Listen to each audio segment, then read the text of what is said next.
You're listening to the AfterBuzz TV Network, now the largest new media platform on the web, and your #1 source for after-show entertainment. Very good, Keith Johnson.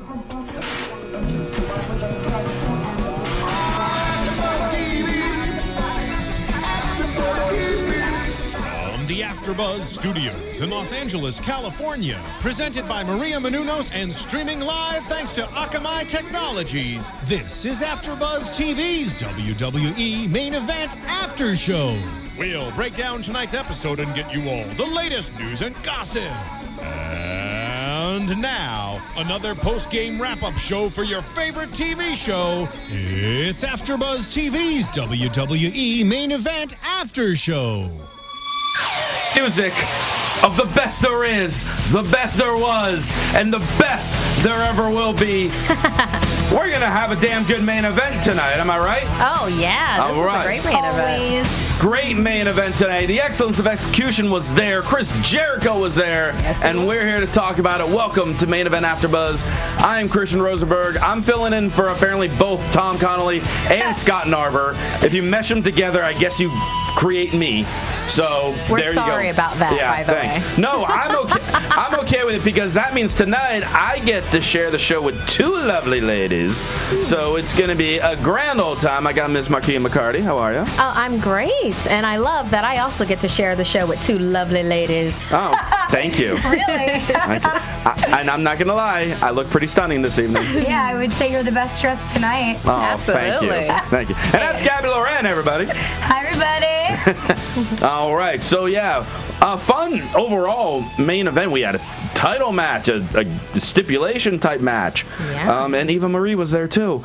But but we'll get to that. Yeah. But yeah, I thought this was a really packed episode of main event tonight, like even more so than lately. They've really been bringing them out over the last several weeks, but tonight especially really stood out to me. Well, they have that free preview going on with the WWE Network, so therefore they're going to bring the jams because they want to have more subscribers. I did notice that because I went to do it for the first time on my iPad to watch the show, and all it was showing me was like a highlight, which was like about 1.5 minutes long, and I was thinking to myself, how do I get to the show on my iPad? Because it makes you go through the iTunes first. Yep. Instead of just the website. Strange. Yeah, well, there should just be a regular link on WWE.com to get to the WWE Network. It still makes you sign in through iTunes. It's so weird. You have to download the app. Yes, you need the app. Computers you do need the app. Strange. Yeah. Michael Cole has taught us how to use the app at least 8 bazillion times on Raw and SmackDown. That's true. That's true. With his voiceover, he has. it's like, have you learned what the app is? Yes, we understand what an app is. There's a training involved here. No, they go through a tutorial like every time. It's ridiculous. Anywho, main event hailing from Ottawa, Canada, and we're going to start off with a United States Championship match. It was advertised on Raw that the U.S. title would be defended on main event, but then all of a sudden, last minute, it turns to a last man standing match. Oh, incredible. We don't get these matches very often, especially on TV. So this was a treat with Sheamus versus Del Rio, and then the one, not so treat-like thing is the fact that in the last 2 years, this was probably match number 11,000 of Sheamus versus Alberto Del Rio. These guys have wrestled each other more than anyone. Can I ask you a serious question, you guys? Yeah.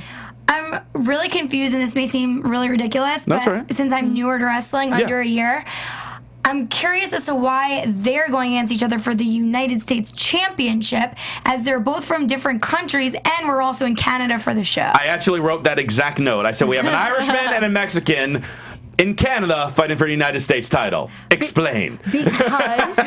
Because, and I have an explanation for this, because it's the United States of America. We are the giant melting pot. Therefore, the United States Championship wrestling belt can go to anybody who is a blank-American. Because that is what we are.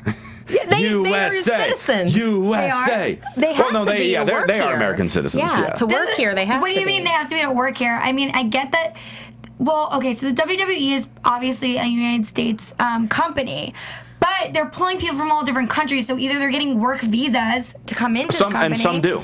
Some have them. Doesn't mean they have citizenship, though, just because they have a work visa. Well, I think that we could safely assume that two wrestlers that get that much TV time and are that much of a public face, that, what is it, IMS? Is not going to immigration. I think that's IMS or IDS or something like that. Something like that, IMS or IDS. That they're not going to be hunting them down because they already have their paperwork in order. That is such a shame. There was an issue a couple years ago with Wade Barrett, and he actually had to leave tapings because there was some issue with his visa and had to go back to England for about a month and get back. Okay. So some of them do have those issues, but no, it just so happens that this is the title that they haven't even wrestled. So it's just like on this particular match, it just screamed irony.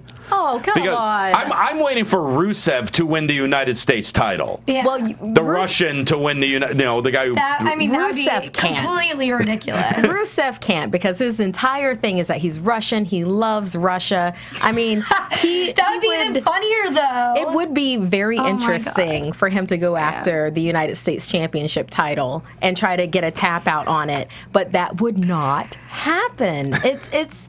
I mean, the United States Championship title doesn't necessarily have to go to someone that's from Utah, born and bred for the past 3 generations. I don't think there's any superstar right now that is hailed from Utah. There should be. There's no Mormon Avenger, really? Not you don't yet. have that yet? No, they might be in NXT. Oh. I could just imagine his entourage. In any case, I'm straying from the point. Straying? Sure. Yes. I'll let it work. Yes.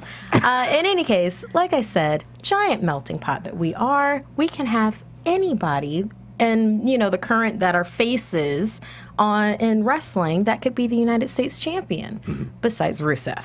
Rusev cannot be. Yeah. Well, the one thing I just found it really hilarious as far as the situation with this.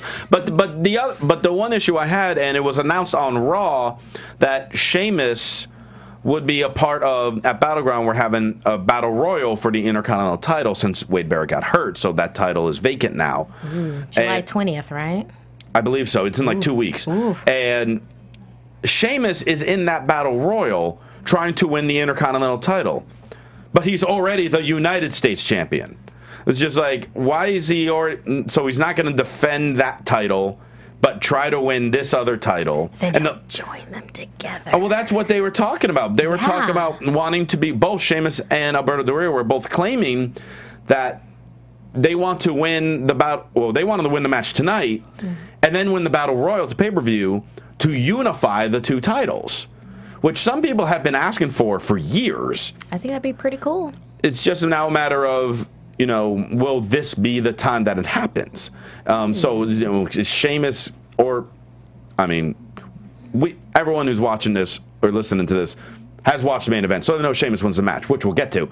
So is Sheamus really the favorite necessarily to win a Battle Royal for a whole different title? That's the question that we're going to have to try to answer over the next week and a half. Yeah, it's actually a really good question, though. Yeah, and there are a lot of really good wrestlers in that Battle Royal. Cesaro, Dolph Ziggler, Fandango, others are being announced. I think Big E's in it too. You said Fandango, right? Because I heard Vandango. I'm sorry, it's pronounced Fandango. That's perfect. Oh, thank you. Yes. Let him know. So the match takes place. So Sheamus is bragging. He says at the beginning he's going to use kendo sticks. He's going to use chairs. He's going to use tables. And as soon as the crowd heard the word table, that's all they wanted. All they wanted was tables. Ooh. From the get-go, we want table chants. Yeah, tables are a staple. They are amazing in wrestling. I loved it as a kid, and I love it now. Yeah. So this match is just flat out violent, to put it lightly. They beat the crap out of each other in this match. There were some really sick kendo stick shots by Del Rio. Like there was a point where he jumped off, I think it was the second rope, and just swung the damn thing at Sheamus. And eventually, Sheamus fights back. A lot of counters back and forth. Sheamus goes for the 10 beats to the Bowery, but instead does 20. instead of the 10. And then there's later on, Del Rio hits a super kick on Sheamus while he's holding the chair in front of his face, which I actually had a similar move happen to me a few weeks, about a month ago at a wrestling show. That hurts. It looked like it hurt. Yeah, I was holding a chair to my face, and a guy gave a big boot into the chair, which then hit me in the face. It kind of hurt. Wait, was this the point where they were both holding the chair and there was a power struggle? I think this might have been before it. Okay, because I want to talk about that too. Well, yeah, because then there was a point where Del Rio swung with a chair, and Sheamus literally blocked it with his hands. Yeah, and that's the part right here. I really liked that part because, he had quick reflexes, but then in order to get out of that situation, where Del Rio, because clearly it was blocked, he then, I think, kicked him in the stomach. Mm-hmm. And that, had Sheamus release the chair, which I thought was genius because you kind of have to think quick, otherwise you're going to lose control. Yeah, and that's trying to outsmart your opponent. So, he's losing the strength battle. Well, how do you knock out the strength? You knock the wind out of the guy. Exactly. When you're not expecting it, and he had no idea it was coming. Yeah. Yeah. Talking of chair play, I very much enjoyed. Well, and then straying away from chair play, I loved the reveal of the kendo stick coming out, where all of a sudden Del Rio had it in his hand, like he had pulled it from under the ring. It's like, okay, but going back to chair play, I very much enjoyed. From kendo play to chair play. I know, kendo to chair. I very much enjoyed when he very precisely positioned it on the corner post, like, I'm going to use this later. This will be used on you, Sheamus. That's what was going through his mind and my mind when he was positioning the chair. And I love that. And I love that Sheamus had to eat that chair. See, I'm in opposition to this. I actually hated it because I liked the idea of it, but I think he's too slow in that moment where he's taking his sweet time, letting the audience kind of guess what he's going to do next, while the other guy's now recovering from being knocked down and is able to get up and, win the power control. It was it's beautiful, arrogant power play. But it was beautiful. In those moments, the other person's going to start, coming out. I'm in between the two of you. Where in this argument, where I say, because when I was young and playing, say I was playing the video games, my whole thought was with the video games, if I have a chair, I'm just running and swinging at the guy and just hitting them over and over and over. I'm not getting them back up. You're not getting back. I'm just going to keep beating you down and win this match in 60 seconds. But then from the fan aspect of, telling a story, getting drawn in, it's like, okay, now there has to be that build-up where your position, whether it's the chair or the table, your position in place, because it's like, okay, I'm going to set something up here. And they'll draw the crowd. It's like, what's he going to do? Type deal. And then if he turns and whether he hits it or it gets countered or things like that, that's what draws the audience. So that's why all of a sudden, in the real life, when you're watching it live, you're just like, ooh, I want him to take his time. But in the video game aspect, no, I want to beat the crap out of him. I'm not here for show. Well, it's totally different between video game and actual viewing, because, video game, you have put all that effort into your character development for that particular wrestler, where it looks like you or it doesn't, or you made it look like Spider-Man or whatever. People do different things for their actual main wrestling character, and then they have other ones. So you have that with the video game. So it's like, yes, I want to win, I want to get to the top. Well, if you have investment into a wrestler that's already exists and everything, and he's playing, you want to see that story. You want to have that flaw. You want to have that arrogant power play flaw where you kind of hope that he eats it later. Because it's like, dude, no, just keep on swinging the chair. This is what I do. Swing it. Win it in 60 seconds. But no, it goes on. It goes on for 6 to 10 minutes. I guess it's just frustrating to me because it reminds me of watching a horror movie when the killer's behind you and that person has no idea, and then all of a sudden they're dead. I mean, it's like this. You're just, letting this guy take the advantage. And I mean, I'm all about setting up a situation in a story, but maybe do it a little quicker and not be as slow as, it's literally like, let me place this book over here in slow motion. Speaking of this book, Instead of I'm Gabby. gonna put it over here like that. It's like not natural. I'm just putting this New York Yeah. Times bestseller, This- Every Girl's Guide to Diet this and book Fitness. that you have, Markeia McCarty, The Every Girl's Guide to Diet and Fitness. A fantastic book. I love that Gabby grabbed it organically. Yeah, Yeah. and you segued organically. Yes, it's fantastic. It's on the New York Times bestseller list, Yes, it right? is, yeah. Absolutely. She's been making all the media rounds promoting the book on all the shows. She's doing her thing, as she always does. And the book is, like we said, flying. You can buy it at bookstores everywhere. Right, and as the Total Divas have said on their show, it is 80% diet and 20% exercise and fitness. So get it here in Maria's book. There you go. Absolutely. So, kind of finishing, this match as they were building up as far as, placing the chair. More counters left and right. Del Rio hits his Inseguri kick in the corner on Sheamus. Sheamus eventually, though, hit his white noise. And all of a sudden, Alberto Del Rio locks in the cross arm breaker, yet you can't win by submission in a last man standing match, so it's kind of weird that he has that move on. And Sheamus, with the brute strength, lifts him up from the ground into a powerbomb through the table. But Del Rio, to his credit, gets up before the count of 10 and then walks into a bro kick. Yes. And then he's gone. It was fantastic. And Sheamus retains the United States title. From a video game aspect, I loved it because it's there's no healing bombs, there's no healing potions. He gets up by his own steam and then gets that kick to the face and doubly incapacitated. And I loved it. Doubly incapacitated. Doubly. He was already incapacitated, managed to get back on his feet in time to eat some boot. There you go. Yeah. In time to eat some bro kick. I gave it a 4.5. I was just going to ask. 4.5. I loved this. That's a big match. That's a big rating. I loved it. I loved the surprise kendo stick. I love the chemistry between the two of them. I know that you said that they've been battling forever, but they battle well. They do. That was a great match for me. Okay. That, and it ends with a table. Well, almost ends with a table. There's a table. There was a table there. Yes, exactly. It had everything that I wanted in a last man standing, a surprise last man standing, well, last man standing match. Yeah.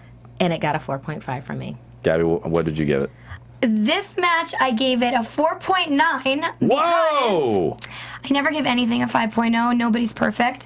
However, this match, I don't know if you guys realize this, but I looked at the duration. This was 24 minutes It was into a long the match. show. It was a long match. Into an hour show, which is really only 45 I didn't minutes even or feel so. it. I didn't feel that 24 minutes. This week's Dang. episode was, I believe, 55 minutes was the length of this entire episode. Wow, I didn't feel it at all. It was unbelievable because when I saw that, I was just shocked that I was that entertained and engaged into this match, and I didn't find myself distracted with anything. Because sometimes I am. I feel like last week's main event show, I wasn't really feeling it. This one exceeds it by far.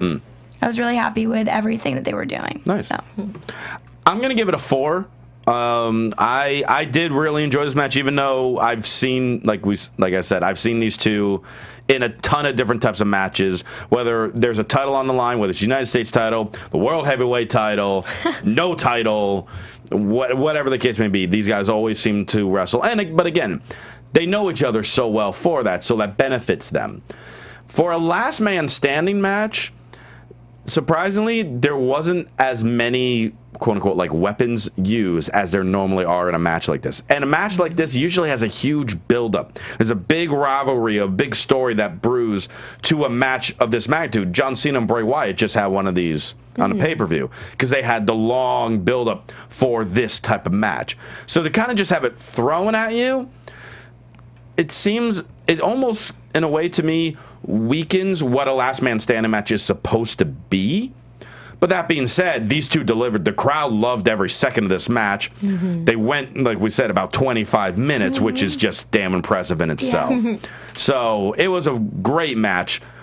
I am kind of surprised that they made the match at the beginning of the main event and not the end. Yeah, that was actually shocking to me too. Well, keeping in mind, with what you're saying, free preview week for it, so they're trying to get new subscribers. So this Last Man Standing match was a really good tool. I agree. For that way. I agree. Yeah. Yeah, I just think, might have, because the most advertised thing for this main event was Bret Hart appearing on the highlight reel. So with that being that that's not an actual match, it would have made more sense if that opened main event.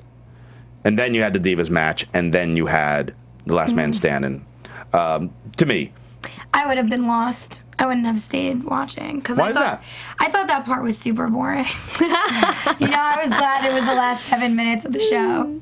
Yeah, I think the median of the average viewer would prefer opening with something action packed. Like when you see movies, they usually have something either very captivating, like a character that's just super interesting, or a situation that is, or you have explosions. Yeah.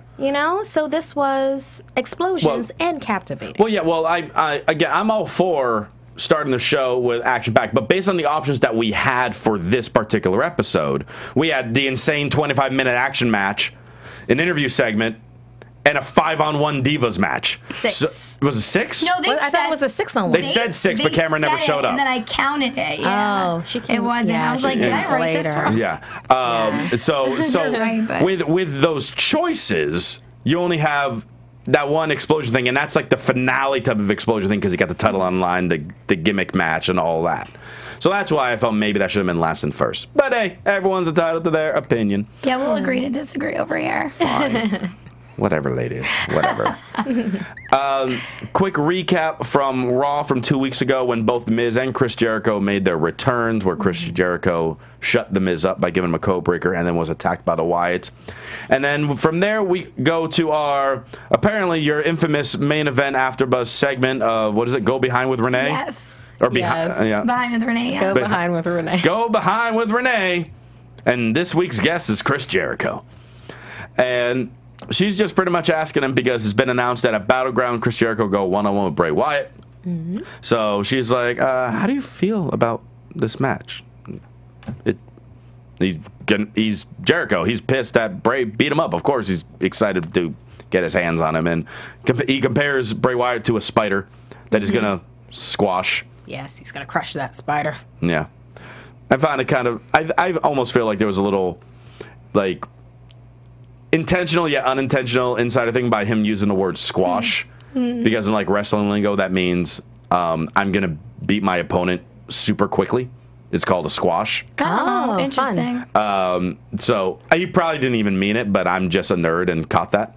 And but yeah, he's just talking about how he's going to squash Bray Wyatt like a spider. But that's at Battleground tonight. He's going to get to do the highlight reel for the first time on Main Event, first time on the network with Bret the Hitman Hart, and he's super excited about that. Did you guys not think that he was well spoken? Because I felt, even though he was saying, I'm going to squash him, whatever, comparing him to a spider, he was also talking with respect, saying that WWE is about survival and about the danger you could face in the ring. So he's kind of saying that, Bray is a strong, competitor. Oh, yeah.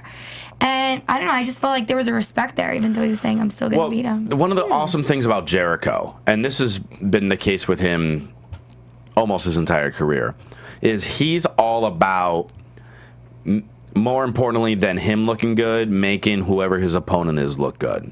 And he's always done a phenomenal job. And this shows it right here. I mean, Jericho, we know he's, towards the end of his career as far as an in-ring competitor, because he's been around a long time. He's in his early 40s. And all of a sudden, he makes his return after being off TV for a year, and the first thing that happens to him is he gets beat up. Not many guys will do. You ask Hulk Hogan to do that when he made a return back when he was wrestling. That ain't happening. And if you go back to the early mid 2000s and watch Hulk Hogan's returns, and he beat everyone. He wouldn't let anybody beat him except Rock. So it's in the contract, obviously. Hogan had a weird thing in the contract which people weren't very happy about. But guys like Chris Jericho or guys like Shawn Michaels or guys like that, they're all forwards. He's like, okay, who can I help elevate that's going to be the future? Let me know. I'll let them beat me up. Yeah, and Undertaker was like that then. With the exception of kind of WrestleManias, except with this one with Brock Lesnar. But otherwise, like any other time of the year, Undertaker had no problem losing to people. So But yeah, he's another good example. Even John Cena. I know people's like, oh, he's Super Cena. He always wins. But he'll have his moments. I mean, last year's SummerSlam, he lost to Daniel Bryan. Kind of was helping propel Daniel Bryan into the enormous stardom that he now has. So there are some guys that provide that. And Jericho is at the top of that list.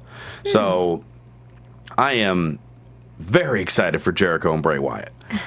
I'm really looking forward to that match. Well, then that says a lot for what you were already feeling when you saw that interview with him, Gabby, because it's like then you felt that respect that's just there. And from someone that doesn't really know, I have all the experience and the history behind it. Clearly, but you still have the same thing, the same excitement for it that I do. Yeah, so it's great. That's definitely coming across then. Yeah. And then even like just seeing Renee like with her body language and everything is like, cool, I enjoy giving this interview.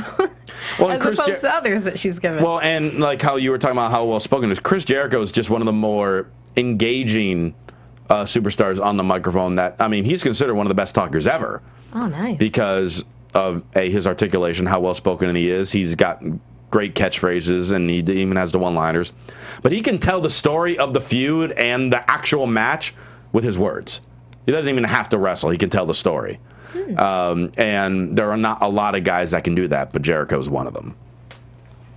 I'm happy he's back. I couldn't tell. Can you tell? No, not at all. All right. Wow. And then we get another recap from Raw. This one is having to do with the main event match on Raw between John Cena and Seth Rollins, and then you're throwing in Randy Orton, Kane, and Roman Reigns building up for their fatal four-way match at Battleground in a couple weeks. Reigns, essentially at the end of Raw, saved John Cena and was, they kind of stood toe to toe. And I don't know if you saw Raw, it was interesting because Reigns lifted Cena's arm up to the crowd booing, and then Cena raised Reigns' arm up to the crowd cheering. And then Reigns raised Cena's again to more boos. So it's just, they're planting the different seeds for, will the young up-and-comer come away with the title? Can Cena overcome 3 opponents? Will Randy Orton and Kane work together? All different questions. Seth Rollins got that briefcase now. Yeah, he does. So many different questions leading into it. Yeah. So I think they're doing a good job building up to that match. Yeah, that briefcase has a few dents in it now already. Oh, that's nothing compared to some other briefcases. There was like a briefcase. I swear there was a briefcase once that was being held by duct tape. So is Roman Reigns and Cena forming an alliance right now?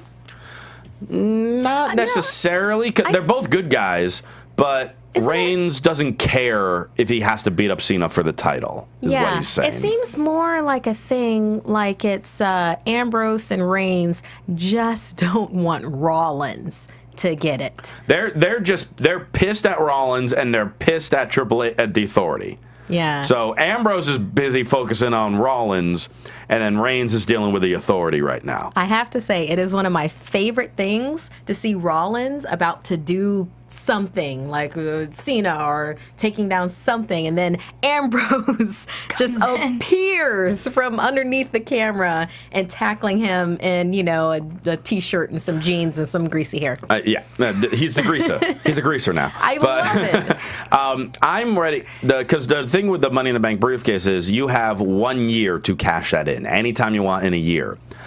I want this to go for an entire year. I want Rollins to be I want it to get to 11 months, and Rollins is desperately just trying to cash it in, and Ambrose, nope, not going to happen. I want it to go the time limit. I want him to cash it in, and then Ambrose stops him from being able to get the title. I want that actual cash-in transaction to happen. Oh, and then Ambrose just causes a disqualification? Yeah, and then it's just like, oh, well, that happens. And that's something that could very well happen. He finally lets Rollins cash it in. He's ready to go. And then after the bell rings, Ambrose then runs in, and the bell gets rung again. Yeah. That would be cool, actually. That would be fantastic. Look at you coming up with the awesome ideas. That's awesome. I'm just saying what I'd love to see. I would love to see that, too. We'll wait and see. Yeah. Now we get our... What was advertised a 6-on-1 Divas match, but it ended up being a 5-on-1. So it was Nikki Bella versus the cast of Total Divas, where a lot of people don't realize yet that Rosa Mendez has joined the cast. Yeah. She's going to be on this coming seasons. So for people that might not be aware, and all the divas are coming out, they're like, why is Rosa here? That's what I was gonna actually bring up, because they're clearly incorporating her more because of the Total Divas upcoming season. Yeah, and they're incorporating her because, again, she's a diva that they weren't doing anything with. She's been on the roster for a number of years. And if you're thinking of, you wouldn't know because they never use her. Yeah. And I mean, my mind thinking, okay, for the TV show, for the reality show, well, on Total Divas, they don't really have much of a Hispanic girl as far as the divas. So it's like, okay, now we'll throw that audience in there. We're not doing anything with Rosa. This will be a great way to get her back on TV. Let's get her on the Total Divas No, cast. they are doing Hispanic. Nikki and Brie are Hispanic, no?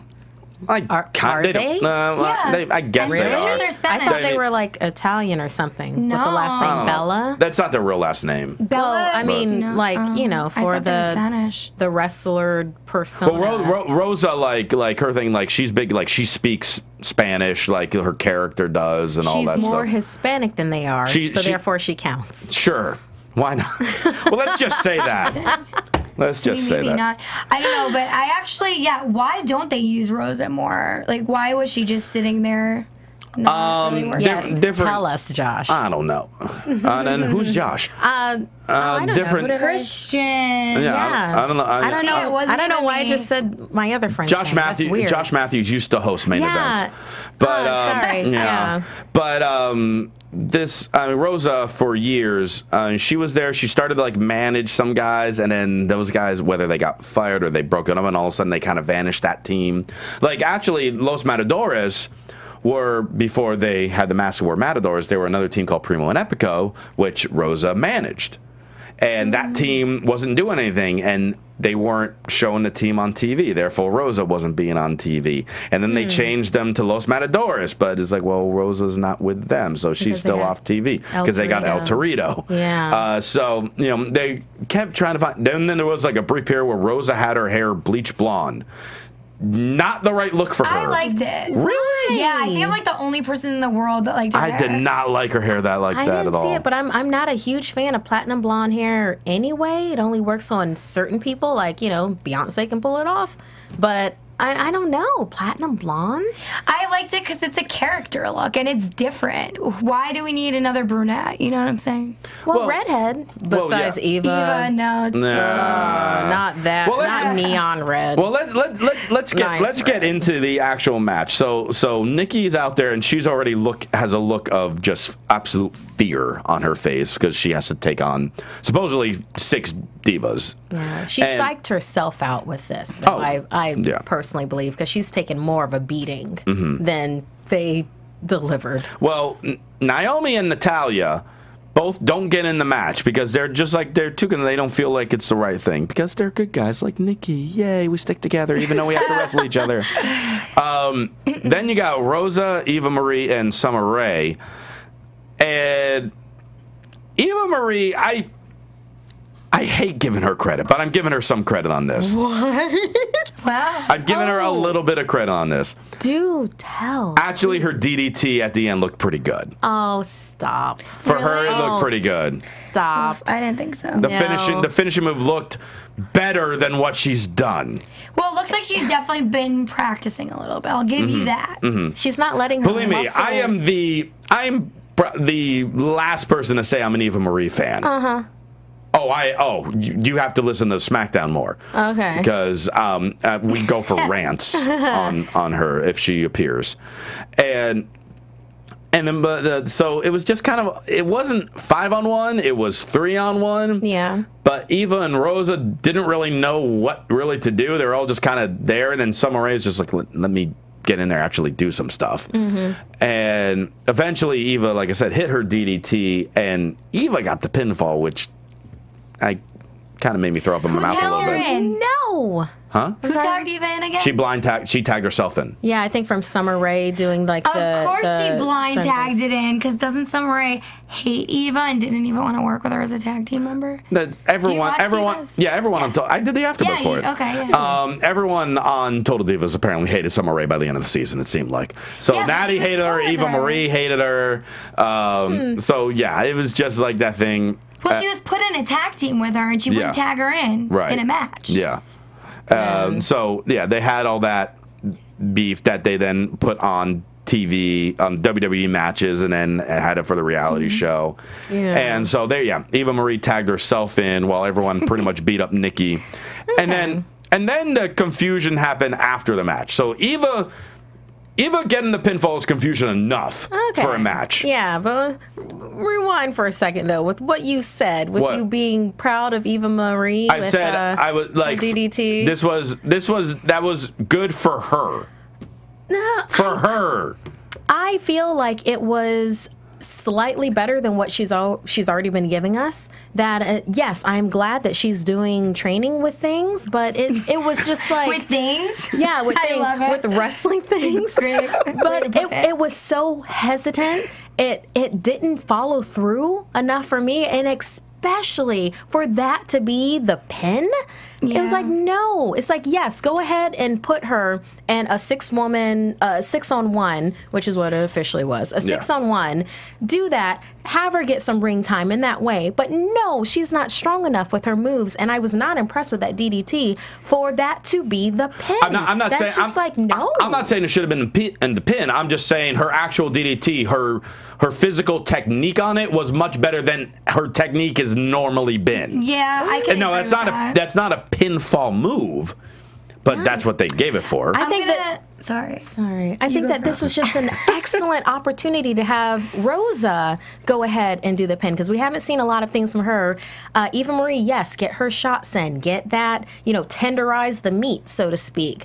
But I think that was a really great opportunity for Rosa to go ahead in there and for her to get the pin. In fact, I was actually expecting it, since Naomi and Natalya were just like, oh, this is just a bad deal all the way around. I want no part of this. And that's fine. But Rosa's there. She's very vocal on the side of the ring and everything. She's like, yeah, get her. And you could tell how much better when you compare Rosa and Eva, even both of them, Rosa's not a very good wrestler at all by any means either. But her character, you see it so much more than with Eva.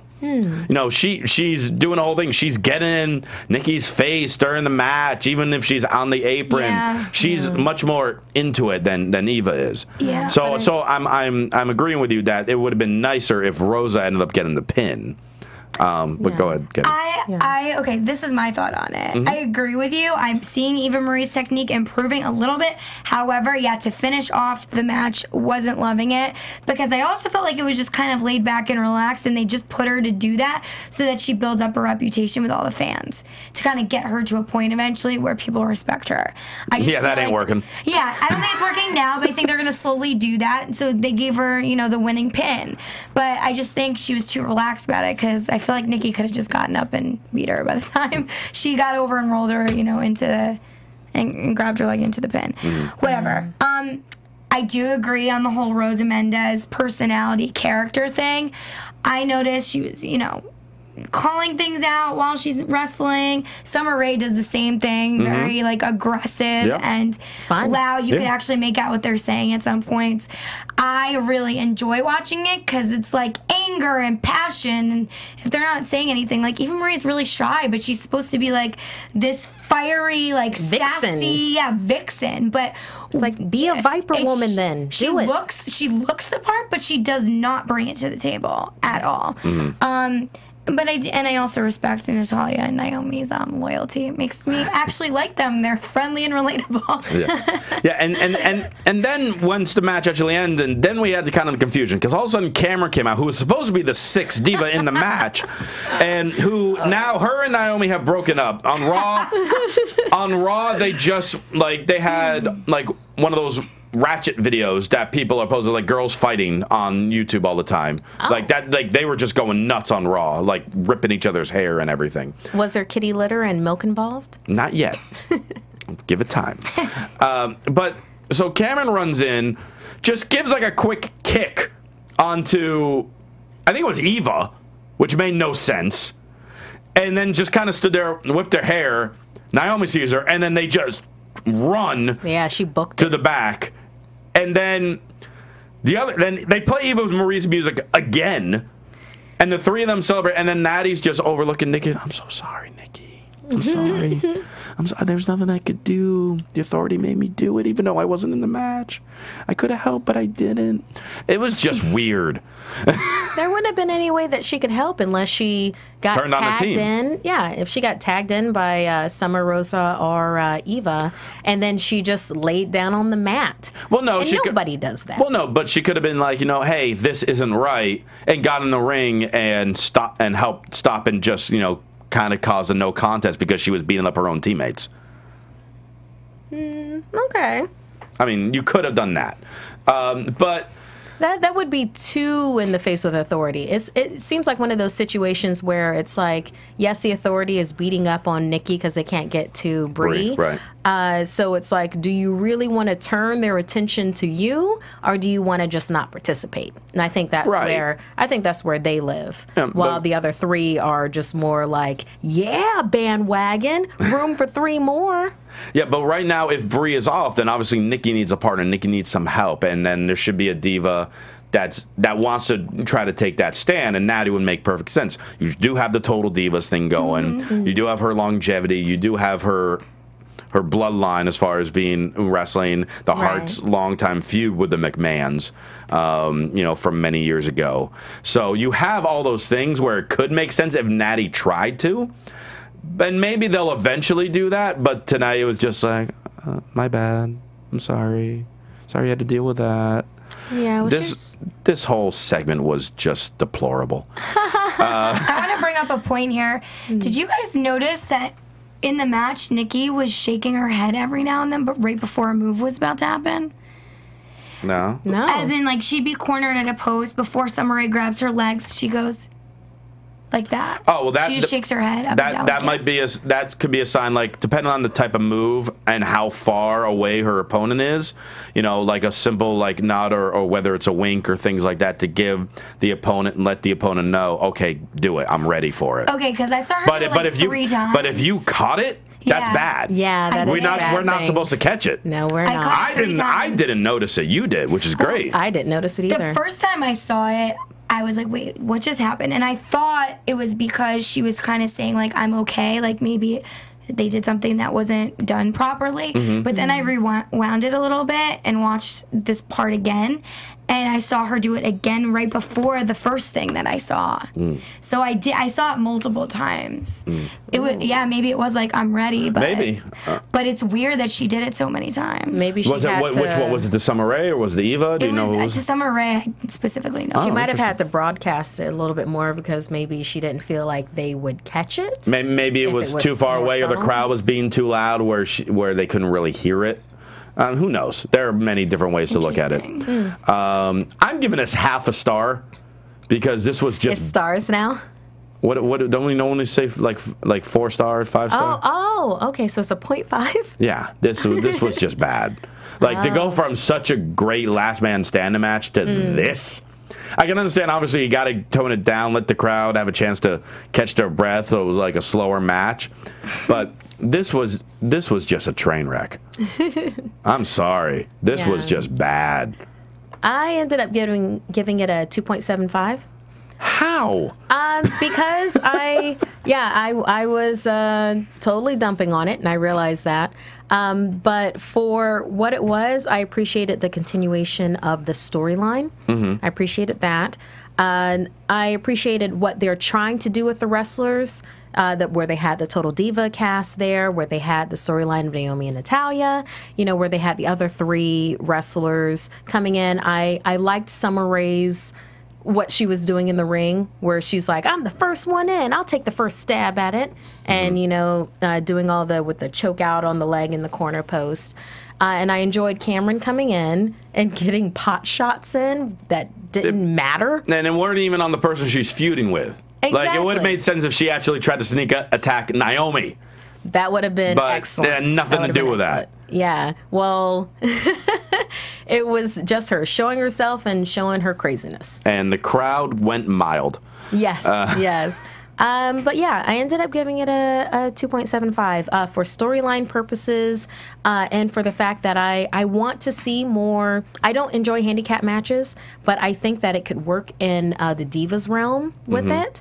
More like a 2-on-4 as opposed to like a 5-on-1. As opposed to 5-on-1? Yeah. I think a little bit of teamwork would have been better for this storyline, even if it had been Alicia Fox, because then we at least could have had her turning on her or her being like, hey, just why for a wasn't second. Alicia in this match? I'm wondering about that. Wasn't she in Raw? And did she was do something in Raw? with Nikki. Like they were supposed to have like a one-hand tie behind their back match, and after Nikki got her hand tied, Alicia just attacked her before her hand got tied, so the match never started. But yeah, it would have made sense if Alicia was in there. That's a good point. Gabby, what do you say for the match? So before I give you my score, I just want to bring up a few things. Okay. I also noticed that Rosa cannot walk. When she did her entrance, she looked like she was like bow-legged or something. Oh my goodness. I don't know, like her knees were turning in and she was just walking crazy. So girl needs to work on that and her wrestling skills. But I do like her look and I think she has potential. So maybe her and Eva could practice together. I don't know. Oh no, they'll bring each other down. Yeah. No. I don't know. Maybe they'll be like, in a few years, the tag team that like rose above the BS. They got their shit together. I don't know. Also, it looked like Nikki was in a lot of pain when Summer had her foot and kind of cornered her by the post. She literally had her foot right by her chest. And a girl with, enhancements, it doesn't look like that's too comfortable. I always bring that up, but this one looked like intense. Like it looked like. So that's actually why I thought when she was shaking her head, she was trying to say I'm okay. And maybe that was the case. But then when I rewound it was somewhere else too. So that's why I wasn't sure. Okay. Who knows? Who knows? Maybe we'll see it on Total Divas. Talking point.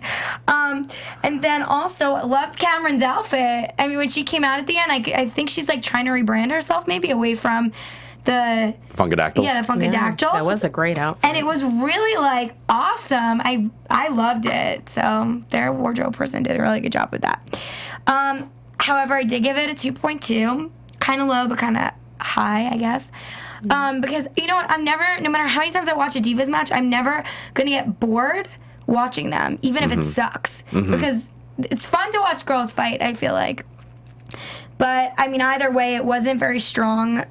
Like you said, the wrestling and the technique for the most part wasn't great. Well, and then with the end, it was just a mess. Like there was some divas trying to look over, and then all of a sudden, Cameron came in and attacked random divas, and Naomi ran off, and everything was like so many things were happening at once. Yeah, it was just like I'm like, what am I supposed to follow? This or that? What's happening? It was a little bit unorganized. Yeah. So I definitely, I give it a 2.2. Okay. Yeah. So you guys know with my grading scale, 3 is average, 2 to 3 is poor, and anything below that is the Great Khali.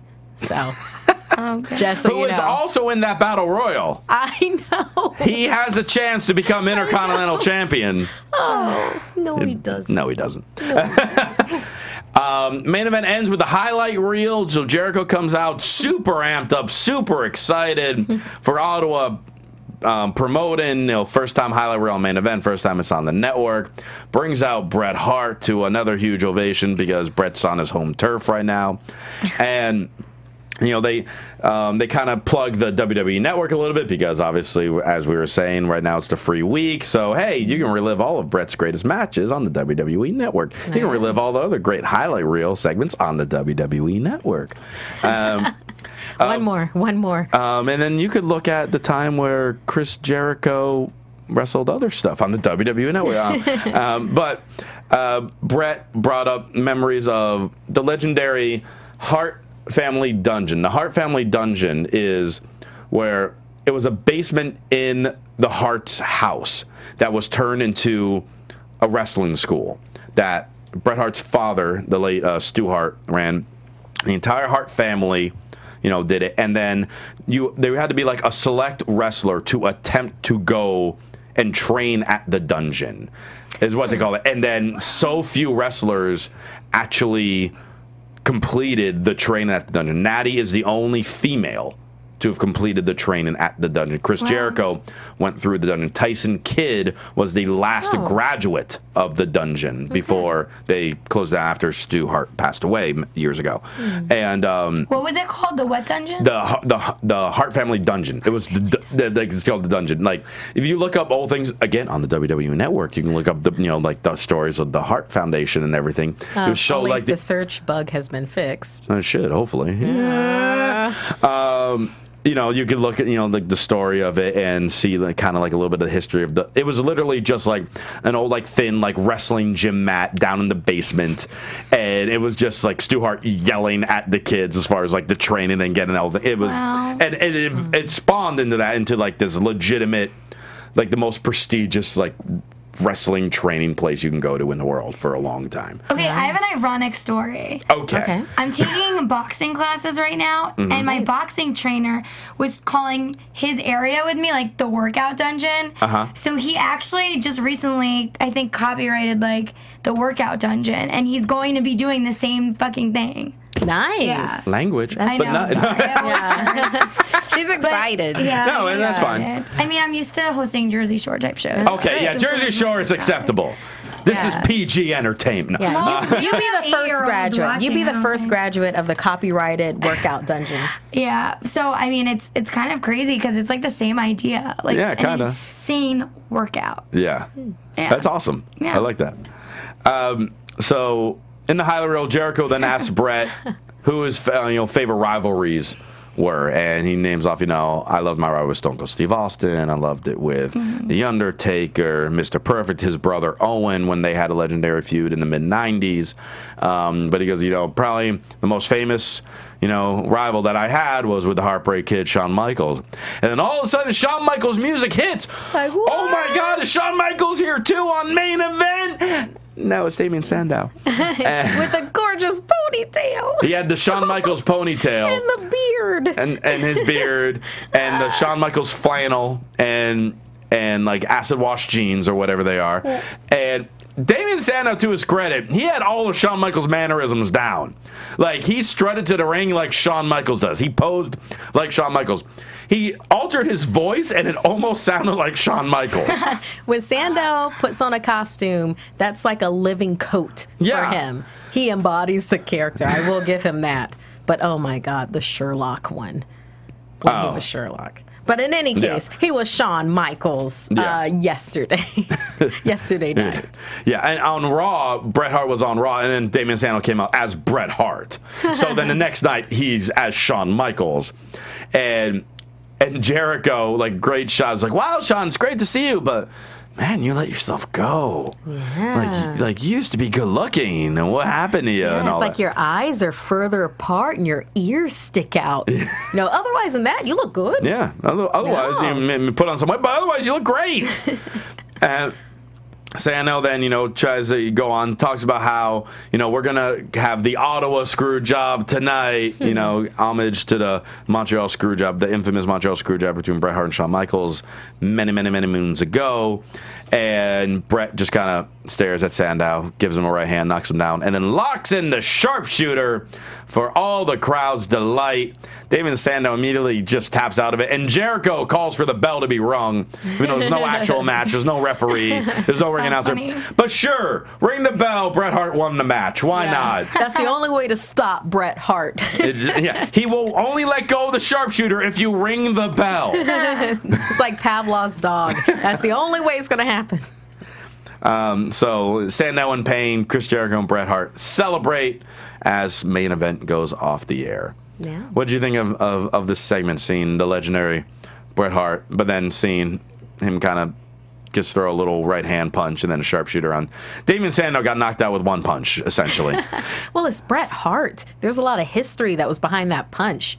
And, that face felt that history. He's also really old. Yeah, but still, he's Bret Hart. Oh, yeah. Well, I love Bret Hart. Again, I love Bret Hart. Let's rewind to the beginning of this when you were like, Bret Hart. Oh. Well, Bret Hart was my childhood hero. My very first live event I ever went to when I was 7 years old, front row seats. The main event was the Hart Foundation, Bret Hart and Jim Neville Neidhart, Natalia's father, versus a tag team called Demolition for the tag team titles. And I was a little 7-year-old kid, and Bret Hart gave me his shades on the front row. He is a nice man. I met him in Orlando before. What? Like, I didn't got a know picture this. with him. Yeah, it was Why at did I Universal not know this? Studios. I don't know, Christian.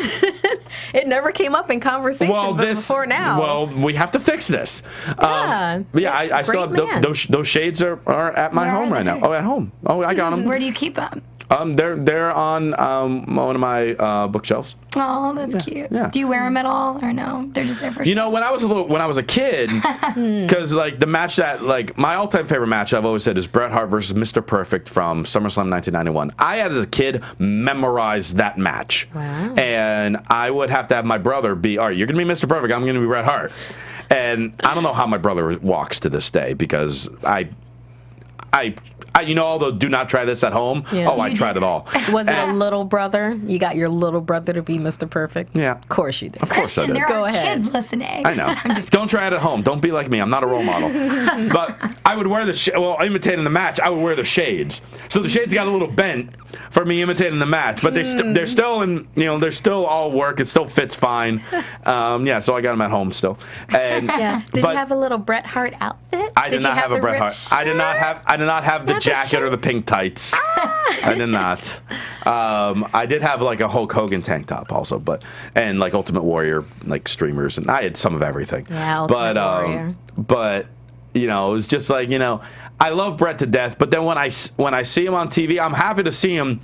But then when I see not just him, any old school legend guy, you know, throw a right hand that no one in their right mind is going to get hurt by, and then it knocks a legitimate superstar out. Stop. It's just like, come on. Stop. Come on. It was perfect. Okay. It was perfect. Okay. It's like Sandow comes out as Shawn Michaels. No, I love that. I thought it was hilarious. Bret Hart, boom, sharpshooter, and I'm not letting it go until the bell rings. It was wonderful. I'm not letting it go until the bell rings, because that's all I know.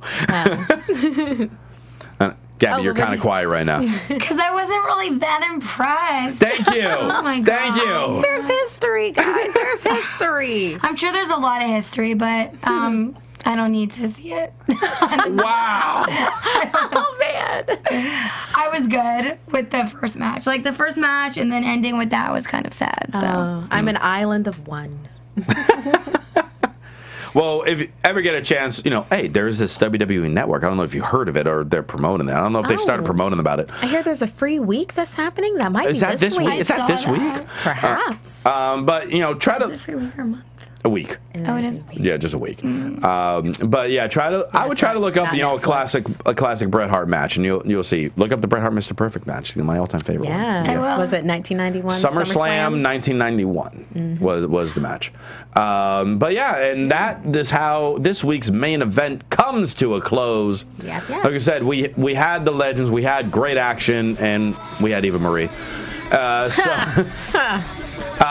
But overall, I thought it was a very fun show, and overall, I thought we had a fun show. I had a blast doing this with you two ladies tonight. Well, thank you for having me. And, you know, you could always check these lovely ladies out on next week's main event, but in the meantime, Gabby, how can people reach out to you? So people can reach out to me on Twitter at Gabrielle_Loren or Instagram Gabiello87. Yes, you guys can catch me out on Twitter at Markeia McCarty. That's MARKEIA McCarty. And also, if you like live comedy, I have a benefit show this upcoming Sunday at the Clubhouse with Essence Improv. We are trying to get to Honolulu Improvaganza, and we have a number of things to raffle, such as signed copies of Walking Dead comic books and a plethora of other things.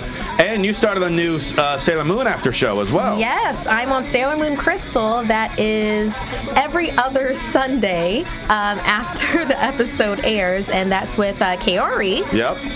And Dale. And Dale. Walking Dale. So we have 3 out of 4 wrestling people. So if you also enjoy Sailor Moon, check that one out. And yeah, you can check out their first episode. It is up on the AfterBuzz YouTube page, so make sure you check that out, or on iTunes.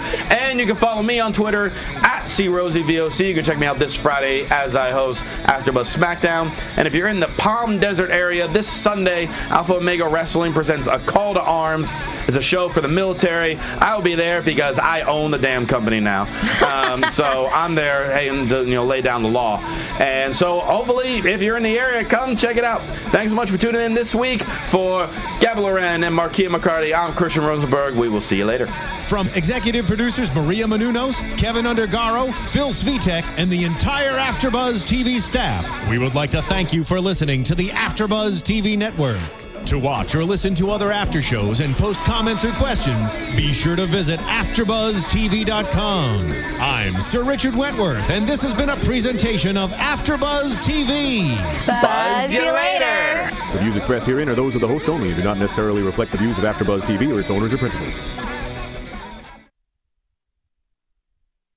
Thank you for watching AfterBuzz TV on YouTube. For more of your favorite after shows and interviews, subscribe to our channel here, and be sure to share your opinion on the episode in the comment section below here. We'd love to see what you guys are buzzing about. Thanks again. Buzz you later.